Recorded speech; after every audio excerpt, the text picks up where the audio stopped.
Good evening, my name is Garrett, and welcome to The Last Call. Tonight's final drink is from Furthur. This is their Anejo Tequila, aged in Vino De Naranja barrels, coming in at a 40% ABV, 1 year age statement. So for full disclosure, I was actually sent this bottle for review purposes, so just keeping that transparency going. So here in 2023, tequila is becoming a bigger and bigger staple. We're asking the right questions. Are there additives? What's going on with your tequila? Because whiskey people are finding out tequila can be really darn good stuff. Me included with on that, because I've actually enjoyed tequila from time to time. I love mezcals, being a smoky fan. So when I get the opportunity to review something like a tequila, I'm always on board. This sounds really interesting. So I'm sure I'm going to butcher it again, but the Vino De Naranja barrels are essentially Spanish white wine that they've added macerated orange peels to. And I think, if I remember right, translates to orange wine. And essentially what they've done is they've taken their Blanco tequila and they've aged it exclusively in those barrels. So they didn't put it into an ex-bourbon cask or American oak or anything like that. This is 100% done in that white wine cask. I don't know what to expect here. So let's get into things. As always, we're going to be trying it two different ways. First way, neat, no ice in the water. Second way, we'll add just a drop of water, see if anything changes up. And as always, make sure you like the video, subscribe to the channel, and hang around for a bit. I will be linking the other bottles from Furthur I've reviewed up above and down below. And if you're interested in anything that Furthur is doing, I'm going to be putting a link to them down below as well. So go check them out. And for reference purposes, this is batch number 2, bottle number 527. It was filled on 6/23/2021. So ironically, oh my gosh. 6/23, that's my birthday. And bottled on 8/18/2022. That is hilarious. I just now realized that date on there. Obviously, I'm not a year old, but still, that is the luck of the draw for a bottle. Holy crap. Beautiful dark color. Now, I've had things done up in white wine before, and they bring very subtle notes. Being that it's orange white wine, I don't even know. And again, now we're putting a tequila in the mix. I don't know. But that is a beautiful orange color even. That barrel really did a good impact on there. So, let's go for notes. Ooh, that's orange sweet. Beautiful cooked agave going on. But you do get that wine bite to it. Like, it's hard to describe because unless you've had white wine has a very distinct note for me of the types of grapes they use for that. So you get that kind of grape white wine bite to it. But the orange showing up in there is very nice. It's not slap you in the face like with an orange or anything, but it's got a beautiful light undertone in there. The cooked agave is done beautifully. It's not, too pungent. It's not too sickly. It's got a good green agave that's been very well roasted. Because you do get a bit of the charriness in there too. Yeah, all right. My mouth is watering already, so let's go for a taste.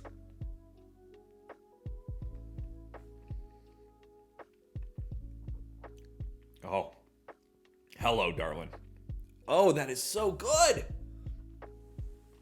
What is going on here? That is unlike anything else I've ever tasted. The white wine is so subtle. The orange is beautifully done in there.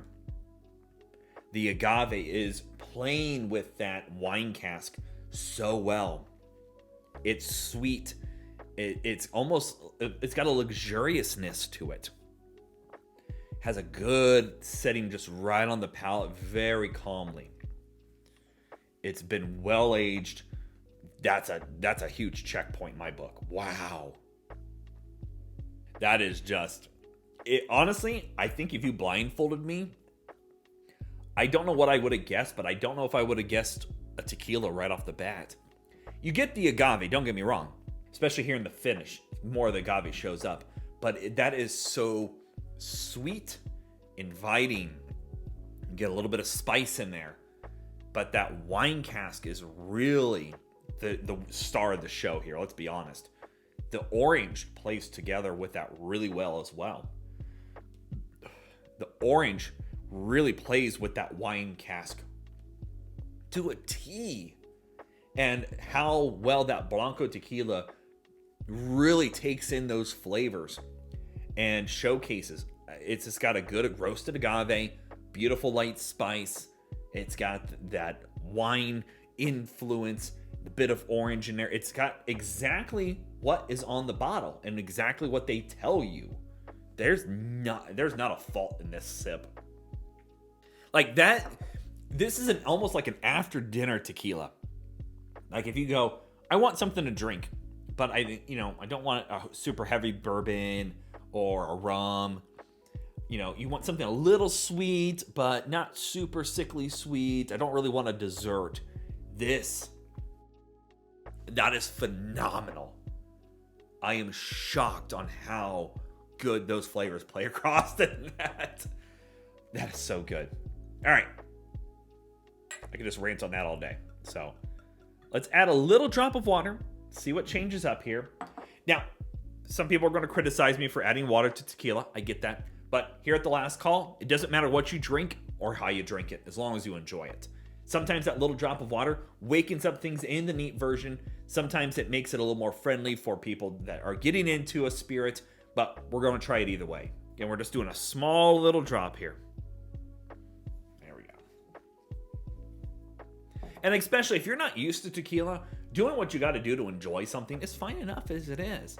I've enjoyed some tequilas with that drop of water. It really can make things waken up and change it up a little bit. And so that's what always excites me about trying something like that, because you don't know what's going to happen. All right, let's go for notes on the water version. That is just...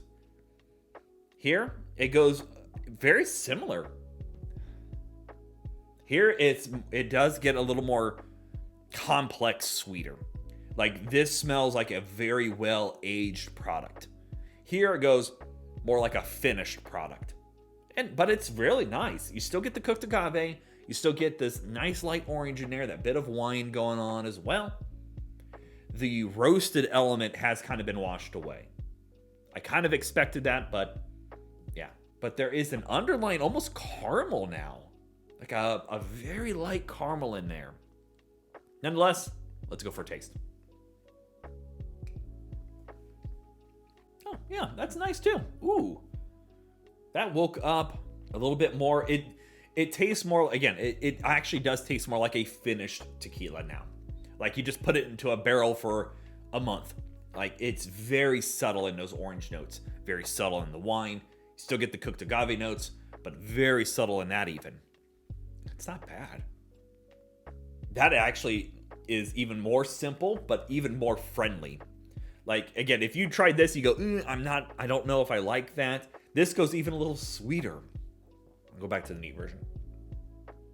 This has all the complexity. There is layer upon layer of deep richness. Here, it just goes super friendly, a little sweet, a little cooked agave, a little bit of spice, that little bit of barrel is still kind of peeking through. But this ain't half bad. I definitely think this is the best version, don't get me wrong here. But again, enjoy it how you want to enjoy it. So, all right, let's talk about market price, because we all know a market price is market price, and it's always going to vary. So, looking around online, most places are averaging about $100 for this bottle. And to be honest, here in 2023, I don't think that's a bad price for it. There is great nuances in here. A great Anejo Tequila will cost you money, especially here in 2023.